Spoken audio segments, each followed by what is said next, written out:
सभी स्टूडेंट्स को नमस्कार। मैं पवन कुमार। आज की इस वीडियो में हम बात कर रहे हैं अभी जो माध्यमिक शिक्षा बोर्ड राजस्थान की 2024 की परीक्षा होने जा रही, उसके अंदर कक्षा 12 की राजनीति विज्ञान की जो पुस्तक स्वतंत्र भारत में राजनीति, उसका एक मॉडल पेपर हमने तैयार किया है अकॉर्डिंग टू ब्लूप्रिंट।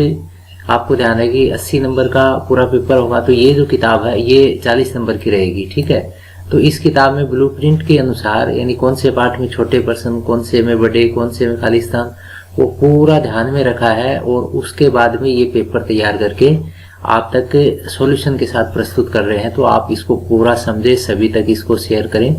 चलिए हम शुरू कर लेते हैं पेपर के जो भाग हैं उनके अकॉर्डिंग।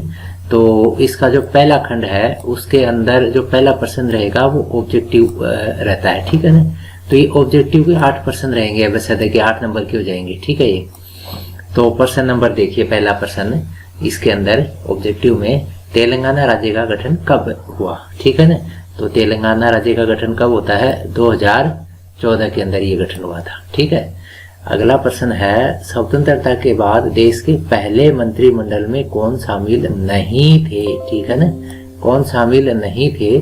तो आप इसका उत्तर देखें। देखो, बलदेव सिंह, श्यामा प्रसाद मुखर्जी, जॉन मैथाई और के कामराज। तो एक्चुअल में ये कौन नहीं थे इसमें? ये थे के कामराज नहीं थे। और आप ये समझें, श्यामा प्रसाद मुखर्जी जो जनसंघ के थे, लेकिन ये भी नेहरू के मंत्रिमंडल में मंत्री बने थे, बाद में इन्होंने त्यागपत्र दे दिया था। फिर अगला प्रश्न है भारत में नियोजित अर्थव्यवस्था आधारित है, किस पर आधारित है? देखो, गांधीवादी व्यवस्था पर भी है। ठीक है, और पर आधारित है। सॉरी इस पे नहीं है, ये गांधीवादी पे नहीं है। समाजवादी व्यवस्था, पूंजीवादी, मिश्रित अर्थव्यवस्था। ठीक है ना, ये कौन सी अर्थव्यवस्था है? मिश्रित अर्थव्यवस्था है भारत की नियोजित अर्थव्यवस्था का जो प्रारूप है वो। मैकमोहन रेखा कौन से देशों की सीमा बनाती है? मैकमोहन रेखा कौन से देशों की सीमा बनाती है? ध्यान देना, ये है आपके, देखो, भारत बांग्लादेश नहीं है, भारत पाकिस्तान नहीं है, भारत और चीन के बीच की सीमा बनती है मैकमोहन रेखा। ठीक है, भारत के अंतिम गवर्नर जनरल कौन थे? भारत के अंतिम गवर्नर जनरल कौन थे? देखो, ये आप श्री राजगोपालाचारी, ये यही थे श्री राजगोपालाचारी अंतिम गवर्नर जनरल। ठीक है ना, अच्छा, उसके बाद में अगला प्रश्न है चौथा आम चुनाव कब होता है? चौथा आम चुनाव कब हुआ था? ये हुआ था 1967 में। ठीक है ना, कंटिन्यू चल रहा था ये। तो 52 के बाद 5-5 आप ऐड कर लेना, कंटिन्यू ही है। फिर मिजो नेशनल फ्रंट का संस्थापक व मिजोरम के पहले मुख्यमंत्री कौन थे? तो ये थे लाल डेंगा। ठीक है, फिर अगला प्रश्न है 1989 में बनी राष्ट्रीय मोर्चा सरकार में गठबंधन सहयोगी दल थे। तो 89 के अंदर जो राष्ट्रीय मोर्चा की सरकार बनी थी उसके अंदर कौन कौन थे? उसके अंदर ध्यान देना, उसमें कौन थे? उसमें बीजेपी और वाम मोर्चा थे। ठीक है ना, यानी बीजेपी के साथ वाम मोर्चा गठबंधन में थे इसमें। फिर अगला प्रश्न है रिक्त स्थान की पूर्ति करें। तो ये 3 इस किताब से 3 खाली स्थान के प्रश्न आएंगे, 3 नंबर के हो जाएंगे। ठीक है, तो पहला प्रश्न देखें, खाली स्थान पंचवर्षीय योजना में भारी उद्योगों के विकास पर जोर दिया गया था। तो कौन सी पंचवर्षीय योजना पे जोर दिया गया था? सेकंड पंचवर्षीय योजना में ये भारी उद्योगों पे जोर दिया गया था। फिर ये अच्छा प्रश्न है, हरियाणा के एक विधायक ने राजनीतिक निष्ठा बदलने का एक कीर्तिमान स्थापित किया। इन्होंने एक पखवाड़े में 3 दफा अपनी पार्टी बदली। तो ये कौन थे? ये विधायक जी थे गयालाल। ठीक है ना, तो आयाराम गयाराम जो आता है ना, वो यहीं से चला था। तो यहाँ पर क्या भरोगे आप? गयालाल। ठीक है, और अगला प्रश्न देखिए 1979 में जो असम में छात्र संगठन था उसने विदेशियों के विरोध में एक आंदोलन चलाया था। तो ये संगठन कौन सा था? ये संगठन था एक्चुअल में, इसको आप आसू बोल सकते हैं। ठीक है ना, आसू, या फिर ऑल असम स्टूडेंट यूनियन। ठीक है ना, स्टूडेंट यूनियन, तो ये भी आप बोल सकते हैं। फिर अगला प्रश्न है, ये रहेगा 3 नंबर का प्रश्न। एक लाइन में या वन वर्ड में, ये 5% मिलेंगे आपको। एक एक नंबर के 5 अंक ही हो जाएंगे इस किताब से। तो पहला प्रश्न देखो, नियोजित विकास क्या है। तो डेफिनेशन है विकास, नियोजित विकास क्या है, यानी ये एक विकास की प्रोसेस है, प्रक्रिया है, जिसके अंदर कामों को क्रमबद्ध रूप से पूर्व तैयारी के हिसाब से संपादित किया जाता है। फिर अगला प्रश्न है, ताशकंद समझौता कब होता है। ताशकंद समझौता आपको ध्यान है 1966 में हुआ था। किन किन के बीच में हुआ था ये भी आप लिख देना, भारत और पाकिस्तान के बीच में हुआ था ये। फिर अगला है, कर्पूरी ठाकुर कौन थे। कर्पूरी ठाकुर ये बिहार के मुख्यमंत्री रहे। ये स्वतंत्रता सेनानी, समाजवादी नेता, और अभी इसके साथ एक चीज आप और जोड़ सकते हैं, 2024 में इनको भारत रत्न से सम्मानित किया गया है। फिर अगला प्रश्न है, द्रविड़ आंदोलन का उद्देश्य क्या था। द्रविड़ आंदोलन का उद्देश्य क्या था।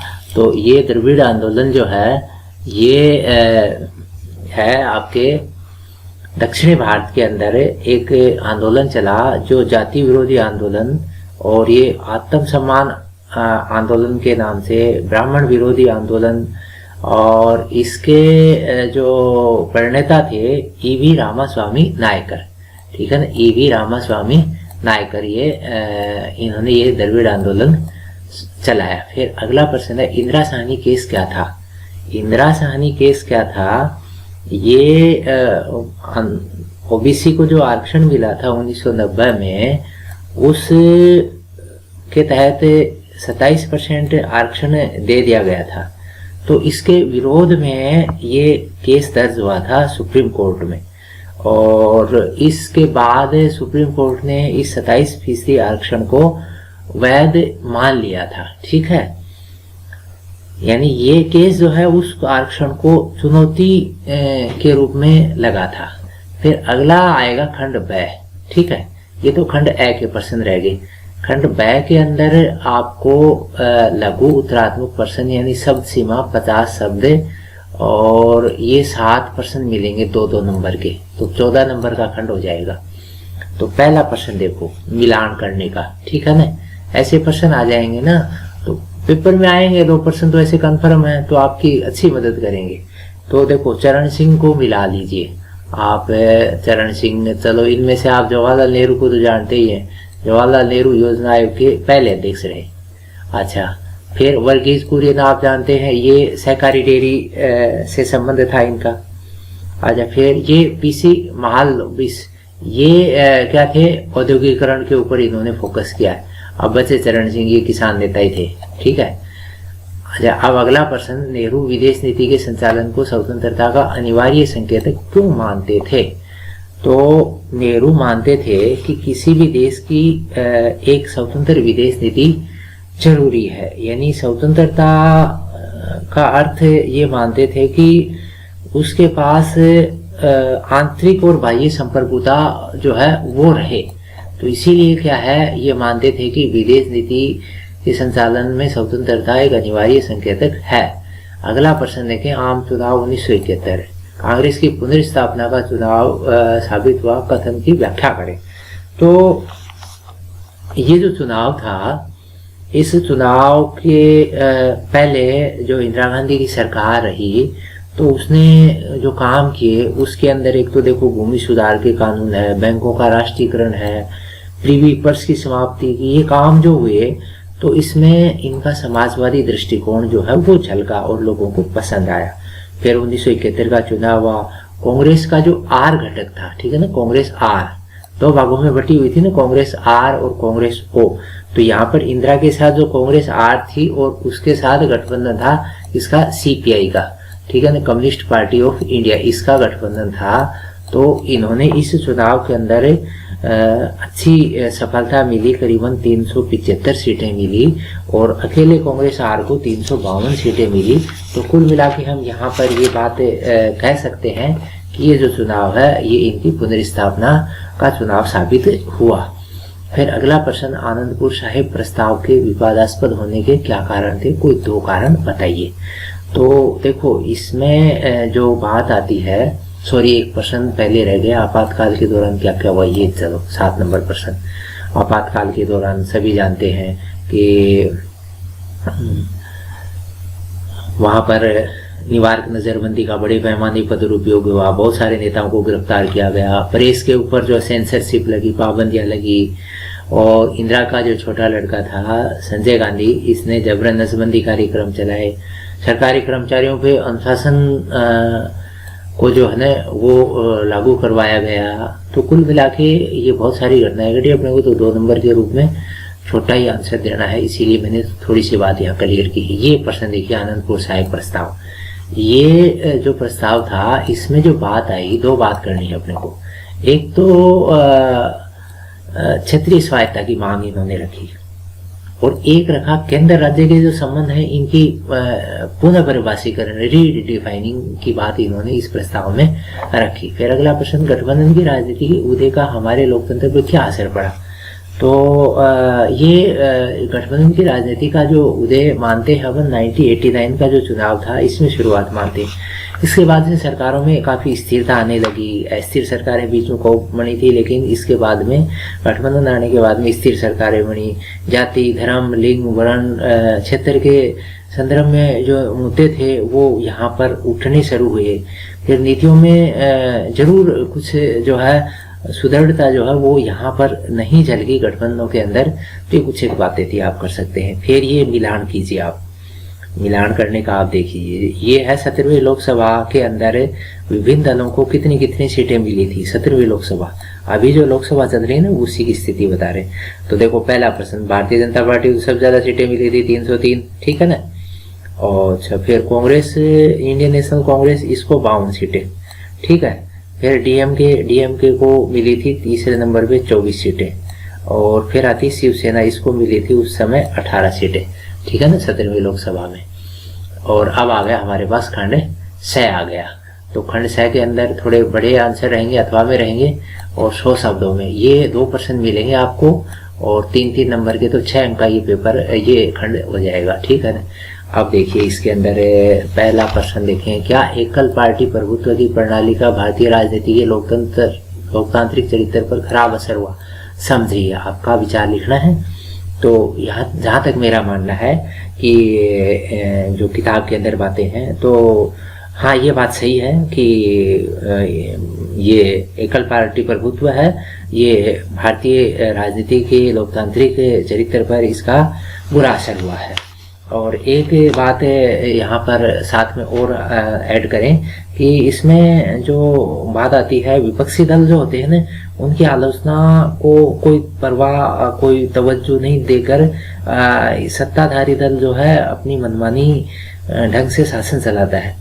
इसमें लोकतंत्र के अंदर तानाशाही बढ़ने की संभावना बरकरार हो रहती है, यानी एकल पार्टी प्रभुत्व के अंदर। और इसके बाद के जो दो राय उनके अंदर जरूर हो सकता है कहीं सामंजस्य बना हो, लेकिन जो यहाँ बात आती है कि एकल पार्टी शुरू में कांग्रेस का जो शासन रहा, उसके अंदर ये इतना नहीं दिखा जितना कि आप सोचते हैं। तो इसमें जरूर कुछ सुधार हुआ, और उसमें सभी जो विपक्षी दल थे उनके से भी विचार विमर्श करके, और स्वतंत्रता के जो वादे थे उनके ऊपर इस दल ने काम किया। अथवा में देखें प्रश्न, भारतीय जनसंघ के गठन और इसकी विचारधारा के ऊपर संक्षिप्त टिप्पणी लिखनी है, ठीक है ना।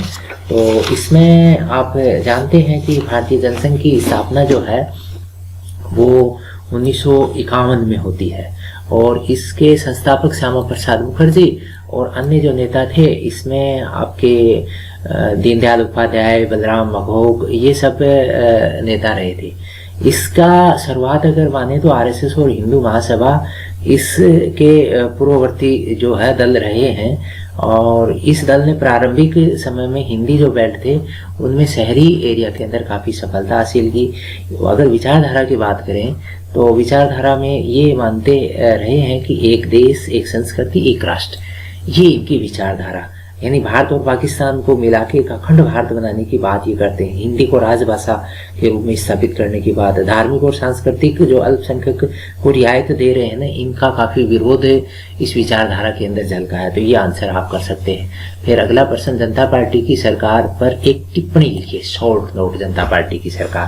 तो आप ध्यान में रखें 1977 का जो चुनाव हुआ उसके बाद आपातकाल के बाद में 77 के चुनाव के अंदर जनता पार्टी की सरकार बनी थी और इस चुनाव के अंदर जनता पार्टी को 542 में से तो सिर्फ 95 सीटें मिली और पूरे गठबंधन को 330 सीटें मिली थी। हाँ, इसके बाद प्रधानमंत्री पद के लिए काफ़ी इनके अंदर होड़ रही। मोरारजी देसाई, चौधरी चरण सिंह, जगजीवन राम, इनके अंदर काफ़ी खींचातानी हुई। मोरारजी देसाई प्रधानमंत्री बने, लेकिन ये खींचातानी जो है वो चलती रही। इसके बाद में जो है अंदर गुटबाजी जो है वो ज़्यादा बढ़ी और 18 महीने का शासन चला के मोरारजी देसाई को त्यागपत्र देना पड़ा। यानी इन्होंने जो है वहां पर विश्वास मत खो दिया और उसके बाद में कांग्रेस के समर्थन से चौधरी चरण सिंह प्रधानमंत्री बने और लेकिन फिर भी ये ज़्यादा दिन नहीं चल पाया। 80 में फिर चुनाव हो गए और इसमें कांग्रेस विजयी हो जाती है। तो ये विवरण जो है ये आप इसके अंदर कर सकते हैं। फिर अगला जो प्रश्न है, आपातकाल से क्या सबक है। आपातकाल के सबक जो है वो आप कर सकते हैं। एक तो देखो मोटी बात है कि 75 में जो आपातकाल लगा था ना, उसके अंदर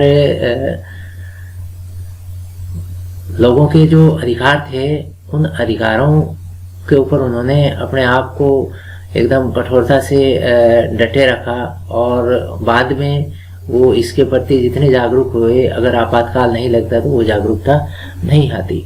इसके बाद 77 का चुनाव हुआ, बड़ी ही शांतिपूर्वक तरीके से सत्ता दूसरे दल के पास स्थानांतरित हो गई। तो ये भी एक बड़ा सबक था। एक तानाशाही जो है ना भारत के अंदर से कभी भारत के अंदर इसकी संभावना ही नहीं रहेगी। तानाशाही जो है वो जल्द ही विदा हो सकती है, तो हो जाएगी, ये दिखा दिया था जनता ने। अब आता है खंड तय। इसके अंदर एक प्रश्न आएगा इस किताब से, ध्यान देना, और ये 4 नंबर का, और ये प्रश्न भी मानचित्र का आएगा। ध्यान देना, ये प्रश्न भी किसका आएगा, पहले पाठ से मानचित्र का आएगा, ठीक है ना। जो पहला पाठ है ना इस किताब का, तो उसी से ये प्रश्न रहेगा। तो देखो इसमें क्या है, इसमें देखो जूनागढ़, बनारस, अजमेर, मैसूर और अथवा में कोल्हापुर, लक्षद्वीप, गिलगित, दिल्ली, तो ये भरवारे हैं। तो मैं एक मैप नीचे डाल रहा हूँ, इससे आप देख लेना। देखो गिलगित तो यहाँ डाल दिया, कश्मीर में ऊपर, ठीक है ना। अच्छा, फिर ये दिल्ली आ गया, ठीक है, ये दिल्ली आ गया, ये आ गया अजमेर आपके, ठीक है ना। ये बनारस आ गया यहाँ पर, और ये आ गया जूनागढ़ जिसका विवाद हुआ था ना विलय के लिए, ये आ गया यहाँ पर कोल्हापुर, यहाँ पर ये मैसूर है, ये है लक्षद्वीप। तो कुल मिला के ये सारे भर दिए। तो प्यारे स्टूडेंट्स साथियों, ये पेपर आपकी बहुत अच्छी मदद करेगा। सभी तक इसको शेयर करें। हमने जो विश्व राजनीति की पुस्तक है उसका भी एक अलग से वीडियो दिया था, अन्य भी वीडियो हैं जिसके अंदर मैंने एक वीडियो के अंदर खुद मैंने मेरी राइटिंग के अंदर पूरा सॉल्यूशन प्रस्तुत किया है, पेपर बनाया है। उस पेपर को आप रेफरेंस मान के बोर्ड की कॉपी के अंदर आंसर करें। मैं बताऊँ आप मेरिट में आएंगे, थोड़े नंबर नहीं, मेरिट के अकॉर्डिंग नंबर आएंगे, अच्छी मदद करेगा। वो वीडियो सारे मैं इसी वीडियो के डिस्क्रिप्शन बॉक्स में डाल दूंगा, आप उनको देखें। इसकी पूरे पेपर की PDF भी मैं डाल दूंगा, आप डाउनलोड कर सकते हैं। तो फिलहाल इस वीडियो को यहीं ख़त्म करते हैं, फिर एक वीडियो में मिलेंगे। आपका कोई भी सुझाव है कमेंट बॉक्स में ज़रूर डालिए, लाइक कीजिए, सभी तक शेयर कीजिए, चैनल को सब्सक्राइब कर लीजिए। फिलहाल इसको यहीं ख़त्म करते हैं। धन्यवाद। जय हिंद, जय भारत।